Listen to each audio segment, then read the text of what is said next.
Yes, people, what's going on? Welcome back to the channel. So despite reports around Erik ten Hag's future towards the back end of the season, particularly overshadowing the build-up towards the FA Cup final, Manchester United subsequently went on and won that cup final against Manchester City, and we've still seen reports that Manchester United are conducting an end-of-season review to see whether they will stick or twist with Erik ten Hag. But as of yet, despite reports yesterday, as we speak, that there'd be a decision yesterday, which we haven't seen yet. We continue to see reports, particularly breaking from Sky Sports tonight, that that review is still undergoing.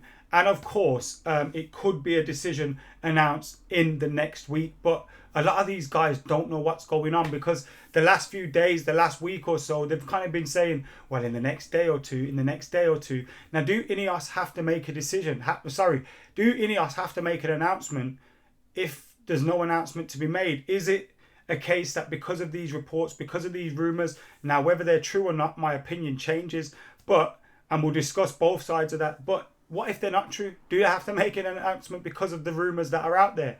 I don't know, a lot of people would say yes they do, to give some clarity to the manager, but we'll look into the reports from Sky Sports, and we'll also look into some reports as well linking Manchester United with a replacement for Erik ten Hag, which would absolutely make me cry. Seriously, if we made this managerial change, I would cry. Now, some of you probably already know who I'm talking about because I've spoken about it many times before, but we'll get stuck into those reports.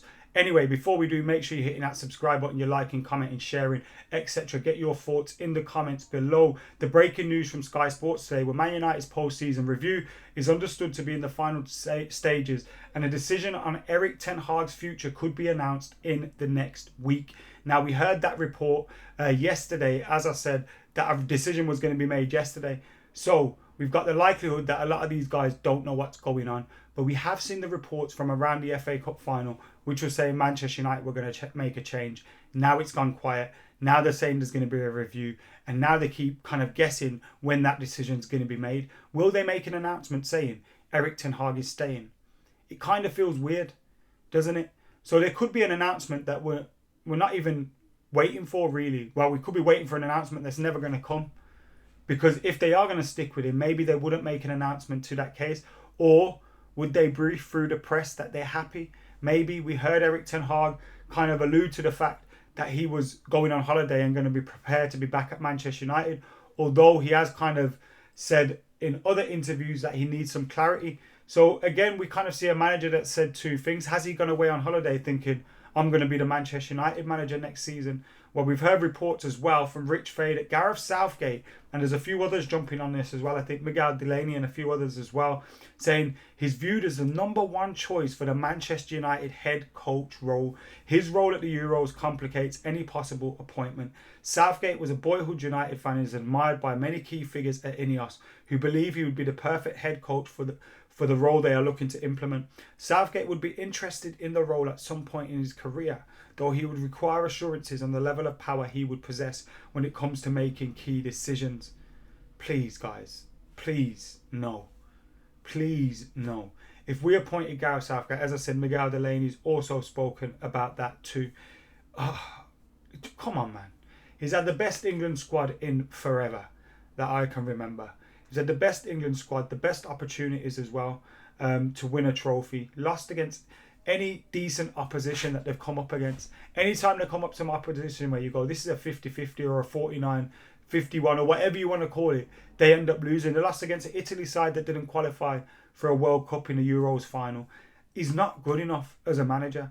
I'd rather stick with Ten Hag. I'd rather go with many different options. Even Thomas Frank, who I've kind of said I don't want anywhere near Manchester United before, I'd rather him over Gareth Southgate. I do not want Gareth Southgate anywhere near it. And if that was Ineos' first big decision, it'd be a howler of a decision. There's no way we should be seeing Gareth Southgate as Manchester United manager. There's just no way. I'd be sick.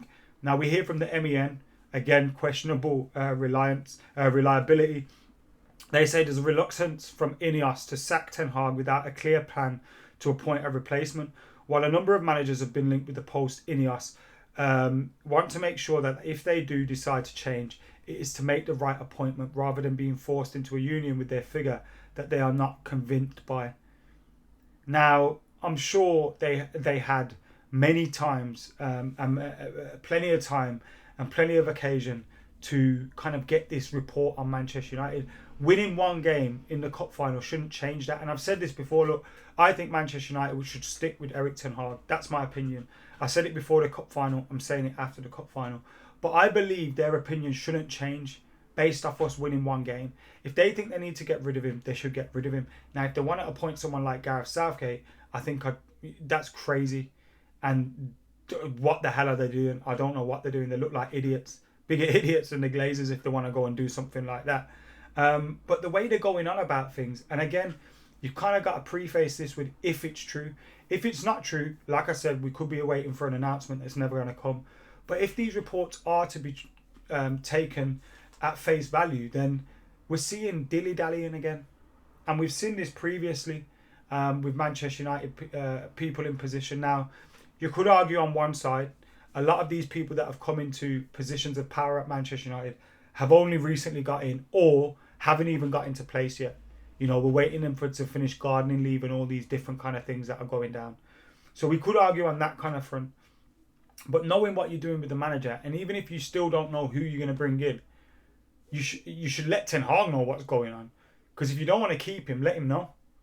And if you do want to keep him, fair dues. But we kind of need some clarity.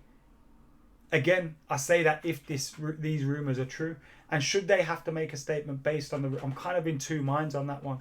But it is annoying with all this kind of talk. Maybe we get to pre-season and we're seeing a lot of people coming out and reporting that, oh, they're going to make an announcement in today, tomorrow, next week. No one seems to know what the hell's going on. But it is all rather confusing. I, for one, think we should stick with Erik ten Hag. What do you guys think? Now, we've heard some rumours linking Manchester United with a couple of centre-backs. The keeper say Man United remain in the race to sign Lille centre-back Lenny Yoro. However, the Frenchman's preference is to move to Real Madrid. Lille had hoped to receive 40 million euros for Yoro, but that figure looks increasingly unattainable.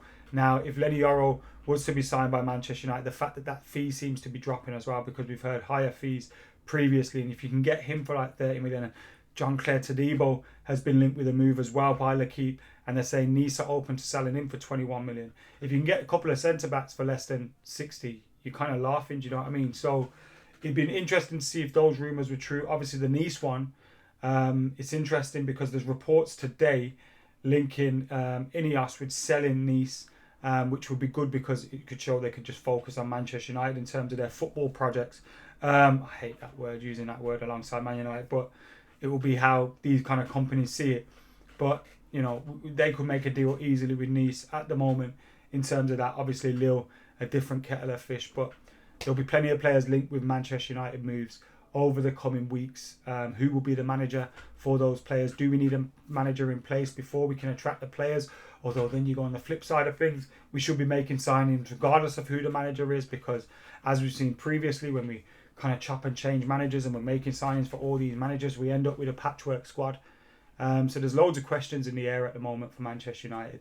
You hear we've got around £35 million to send before sales, so you've got that. It's going to be a long summer.